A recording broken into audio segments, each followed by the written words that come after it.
서울여자대학교 교육방송국은 코로나 감염 예방을 위해 마스크를 착용하고 방송을 진행하고 있습니다. 음질이 고르지 않더라도 양해 부탁드립니다. SWBS 서울여자대학교 교육방송국입니다. 서울여자대학교 교육방송국은 창립 이래 지덕술의 교육 이념을 구현하고 진리탐구와 교양함양을 목적으로 설립됐습니다. 서울여자대학교 교육방송국은 하루 2차례의 방송을 통해 서울여대인에게 봉사하며 유익하고 즐거운 방송을 위해 노력하고 있습니다. 그럼 지금부터 9월 23일 목요일 저녁 방송을 시작합니다.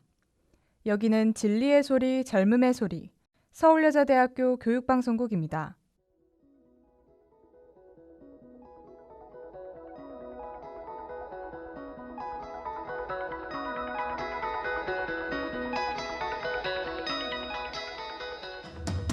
쉰이들이 똑똑해지는 라디오 슈똥라 목요일 방송을 시작합니다.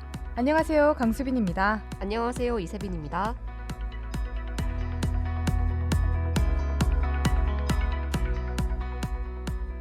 코로나가 장기화되면서 도움의 손길이 필요한 분들이 많아졌습니다. 하지만 사각지대로 인해 이 도움마저 못 받고 힘든 나날을 보내는 분들도 계신데요. 최근엔 의료진 근무 환경 개선에도 목소리가 높아졌습니다. 오늘은 이세빈 기자와 함께 복지 사각지대에 대해 다뤄보도록 하겠습니다.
네, 오늘 복지 사각지대 증가, 정부 대책, 그리고 함께 생각해봐야 할 부분, 이렇게 세 가지 내용으로 진행해 보려고 합니다. 기자님, 코로나 장기화로 복지 사각지대가 늘어나고 있다고요? 네, 맞습니다. 이 내용을 시작하기에 앞서 아나운서님은 복지 사각지대 하면 뭐가 제일 먼저 떠오르시나요? 저는 아무래도 노숙자분들이 제일 먼저 떠오르는 것 같아요. 네, 그러시군요. 코로나로 인해 요즘 방역에 총열을 기울이는데 노숙인들에게는 방역 사각이란 표현을 쓰더라고요. 아무래도 감염에 취약하고 마스크 착용에도 어려움이 있다 보니 이를 해결하기 위해 최근 정부와 지자체는 노숙인을 대상으로 백신 접종을 제공하고 있습니다. 아, 맞아요. 그 찾아가는 백신 센터라고 들어본 것 같은데, 맞나요? 네, 맞습니다. 종합복지지원센터에서 백신 접종도 겸하며 관내에 있는 노숙인들에게 백신을 접종하기도 하는데요. 아무래도 주거가 일정하지 않고 동선 파악하기 어려운 노숙인들의 특성을 고려한 적절한 복지 정책이라고 생각이 듭니다. 노숙인들이 쓰레기통에서 마스크를 주워 사용하는 기사도 본 것 같은데, 이번 조치를 통해 복지 사각지대를 축소할 수 있으면 좋겠네요.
노숙인들뿐만 아니라 코로나로 제일 피해를 많이 보는 집단이 아마 학생들이지 않을까 싶은데요. 네, 그렇습니다.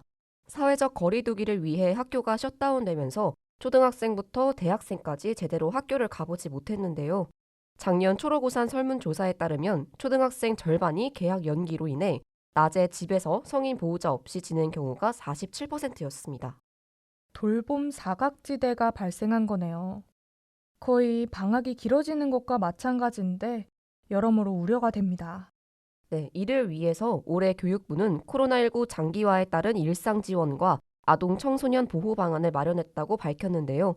돌봄 교실 운영 시간을 늘리고 학교에 이동형 건물을 배치해서 돌봄 교실을 만들겠다는 내용입니다. 아무래도 보호자 없이 집에 혼자 있는 것보단 더 나은 방안인 것 같은데요. 또 빅데이터를 활용해 복지 사각지대에 놓인 아동을 지원한다는 말도 있던데 이건 무슨 내용인가요? 빅데이터로 복지 사각지대 발굴을 하는 건데요. 공공요금 체납과 실직 등의 정보를 바탕으로 대상자를 발굴해서 후원을 연계하는 제도입니다. 올해 200여 명의 만 5세 아동을 발굴해서 95명에게 공적 지원과 민간 후원을 하겠다고 밝혔습니다.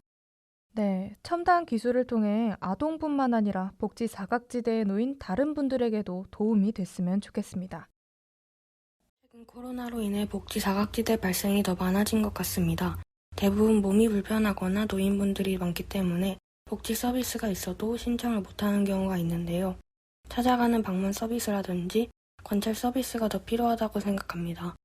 또한 복지사분들의 처우에도 신경을 써야 하지 않나 생각이 듭니다. 복지 업무 종사자의 99%는 복지 사각지대가 존재한다고 인식하는 조사가 있었습니다. 아무래도 현장에서 근무하시는 복지사분들은 더 잘 아실 것 같아요. 네, 아무래도 그럴 것 같은데요. 이게 한국보건사회연구원이 2019년에 조사한 인식조사입니다.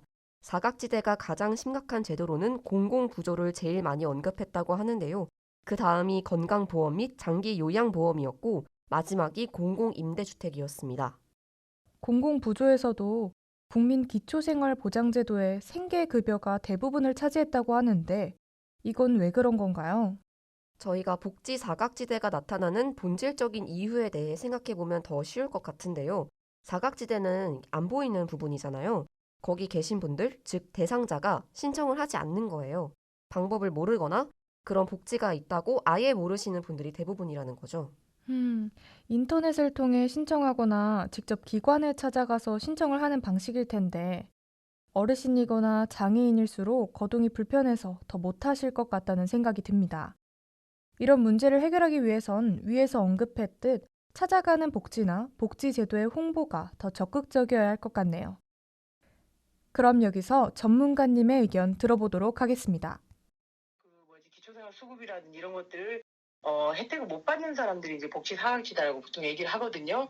이것들에 대해서 누군가는 알지 못하면 이분들에게 적절하게 어떤 공적 보조라든지 사회보장 서비스를 제공해 줄 수 있는 그런 것들이 없는 거지 사실은. 사회복지사 인력들도 되게 부족해요. 동사무소에 보면은 그 사회복지사 한 사람이 동사무소에서 행정복지센터에서 일하는 사회복지 한 사람이 기초생활수급자라든지 차상위 계층을 관리하는 그 케이스라고 하는 표현하기는 좀 그렇지만 너무 많아요. 그게. 그러니까 적절하게 이 사람들이 필요할 때 적절하게 이것들을 제공하지 못하기 때문에 계속 그 사각지대 부분에 있어서는 나올 수밖에 없지 않나 그런 생각도 들고 서울시 같은 경우는 단일 임금제로 바뀌면서 그렇게 이제 그 모든 영역에서 일하는 사회복지사의 급여 테이블을 맞춰주는 거죠. 비슷하게. 복지 포인트를 주는 데도 있고 지자체마다 다 달라요. 일단은 저희가 어찌됐건 간에 우리나라는 OECD 국가 중에서 보면은 사회복지 예산이 35위였나 그 정도였던 것 같아요. 38개국에. 하위에 하위. 어찌됐건 대한민국 누구나 이제 경제 수준이 올라가면서 사회복지에 대한 복지에 대한 그런 욕구들이 높아진다는 거죠, 사실은. 그렇다 보면 어찌됐건 우리가 그런 부분에 있어서 사회복지 예산도 더 늘려야 되는 부분이고 또 그런 인력적인 인프라도 좀 확충이 돼야 되는 그런 부분이고 사회복지사에 대한 그런 처우들 이런 것들도 좀 더 확충되는 그런 것들이 있으면 좋겠죠. 한편으론 복지 현장에서 최선을 다하는 사회복지사분들의 복지는 과연 보장받고 있는지 궁금한데요. 네, 정작 사회복지사들의 환경은 좋지 않습니다. 코로나로 시설 이용자의 수를 절반으로 줄였지만 그 전부터 1대1 맞춤 서비스는 불가능했고요. 또한 불가피하게 접촉을 해야 하기 때문에 거리두기라든지 방역에 위태로움이 있는 거죠. 그렇군요. 또 사회복지사가 받는 폭언이나 폭력 경험률이 40%나 된다고 합니다. 사회복지사에 비해 도움을 받아야 하는 시설 이용자 수가 많다 보니 이런 문제점이 발생한 것 같은데요. 기자님은 어떻게 생각하시나요? 네, 저도 충분히 이런 문제가 발생할 거라는 생각이 듭니다. 또 코로나 때문에 방문 서비스라든지 이런 추가적인 일이 발생하기 때문에 사회복지사들의 노동 강도가 증가하게 되는데요. 저는 사회복지사분들의 처우 개선에도 좀 더 힘써야 되지 않을까라는 생각이 계속 드네요. 사회복지사분들의 환경이 개선돼야 사회복지의 수준도 함께 향상되지 않을까 싶습니다. 복지는 앞으로도 계속 필요한 부분이니까 적절한 지원이 필요한 것 같습니다. 특히나 복지사분들의 처우가 개선되어야 할 것 같은데요. 복지사 한 명당 맡아야 하는 인원수를 조정해서 노동 강도가 높지 않도록 해야 될 것 같습니다. 또한 도움이 필요한 분들이 사용할 수 있도록 활발한 복지 서비스의 홍보도 필요하다고 생각합니다. 지금 복지에 대해서 계속 말을 하고 있는데, 최근엔 서울대 청소 노동자 처우 개선 문제와 의료 환경 개선에 대한 목소리도 함께 높아지고 있어요. 네, 우리 일상과 가까운 분들의 복지 환경도 함께 생각해 봐야 하는데요. 우리 학교로만 생각해 봐도 학교 건물을 청소해 주시는 노동자분들이 계십니다. 비대면으로 학생들이 학교에 오지 않아도 이분들은 제가 항상 뵀었는데요. 최근 서울대에서 청소 노동자 사망 사건이 발생했었습니다. 노동자가 생전 하루에 옮긴 쓰레기 양이 250kg였다는데요. 이 부분에 대해선 사실 공방이 아직 오가고 있는 상황입니다. 말로만 들어도 육체적 강도가 상당히 높았을 것 같은데요. 네, 그렇습니다. 또 고인은 서울대 기숙사 담당이었는데 엘리베이터가 없었다고 해요. 그러니까 순전히 육체를 이용해서 그 많은 쓰레기 양을 옮긴 거죠. 뿐만 아니라 생전 고된 노동 지시 및 직장 내 갑질도 함께 있었다고 합니다. 이게 또 인권 침해와도 연관이 되네요. 여러 분야에서 노동자 근로환경 개선이 시급해 보입니다.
앞서 말했듯 의료진 처우 개선의 목소리가 높아지자 지난 15일 간호사들이 수백 장의 사직서를 하늘로 던지며 시위를 했다고 합니다.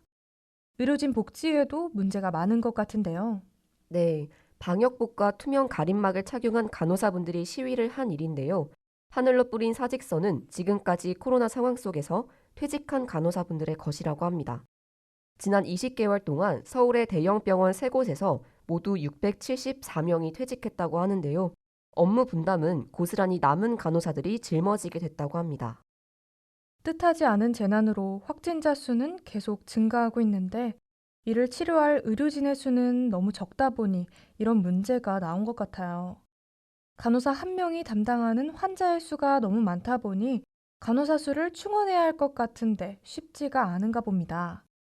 9월 2일에는 더 이상 견디지 못하겠다며 보건노조가 파업을 예고했었는데요. 다행히 협상은 잘 마무리됐지만 코로나가 끝나지 않는 한 계속 발생할 문제 같습니다. 하루빨리 공공의료 확충과 보건의료 처우 개선이 이루어졌으면 좋겠습니다.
네, 오늘은 복지 사각지대에 대해서 기자님과 함께 이야기 나눠봤습니다. 코로나로 복지 필요성이 증가했는데 사각지대가 발생하지 않도록 꼼꼼한 지원과 정책이 필요할 것 같네요. 기자님은 오늘 어떠셨나요? 네, 오늘 복지에 대한 전반적인 얘기를 나눠봐서 좋았습니다. 복지는 앞으로 우리 사회에 계속 필요한 부분이잖아요. 좀 더 체계적인 복지를 위해선 복지사분들의 처우 개선도 매우 중요합니다. 그래서 전 개인적으로 그분들에게 관심이 좀 더 갔으면 좋겠어요. 작은 관심이 더 필요한 사회입니다. 내 주변의 이웃들이 혹시 도움의 손길이 필요하진 않은지 간단한 인사라도 건네보는 건 어떨까요?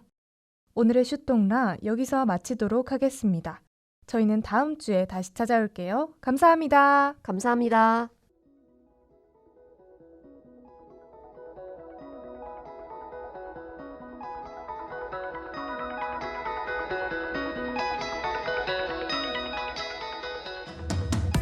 이상으로 슛동라를 마칩니다.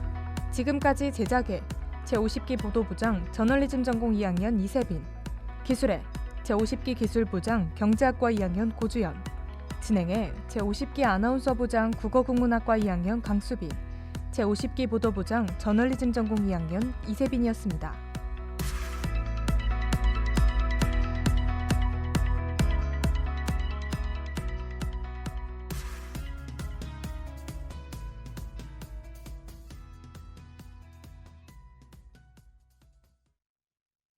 지금까지 여러분께서는 SWBS 서울여자대학교 교육방송을 들으셨습니다.